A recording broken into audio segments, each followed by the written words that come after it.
સાબરમતીમાં બની રહેલા બુલેટ ટ્રેનના સ્ટેશનમાં વેલ્ડિંગ કરતા આગની દુર્ઘટના બનવા પામી હતી. આગ એટલી ભયંકર હતી કે એક નહીં, બે નહીં, પરંતુ 14 ફાયર બ્રિગેડની ટીમો બોલાવવી પડી. શહેરમાં વધુ એક ભીષણ આગની દુર્ઘટના સામે આવી છે. અમદાવાદમાં મેટ્રો સ્ટેશન પાસે કન્સ્ટ્રક્શન સાઇટ પરની આગ એટલી ભયંકર હતી કે 14 ફાયર ફાઇટરની ટીમો કામમાં લાગી હતી. શહેરમાં અનેક વિસ્તારોમાં એપાર્ટમેન્ટ અને ફ્લેટનું રીડેવલપમેન્ટ થઈ રહ્યું છે, તો ક્યાંક નવું બાંધકામ કરવામાં આવી રહ્યું છે, તો કેટલાક વિસ્તારોમાં બ્રિજની કામગીરી થઈ રહી છે.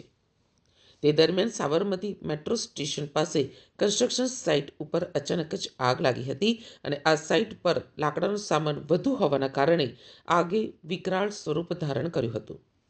આગના પગલે ફાયર બ્રિગેડને કોલ કરાયો હતો, પરંતુ આગ વધુ ભીષણ બનતા 2 અને 5થી વધુ ફાયર બ્રિગેડનો કાફલો બોલાવવો પડ્યો હતો.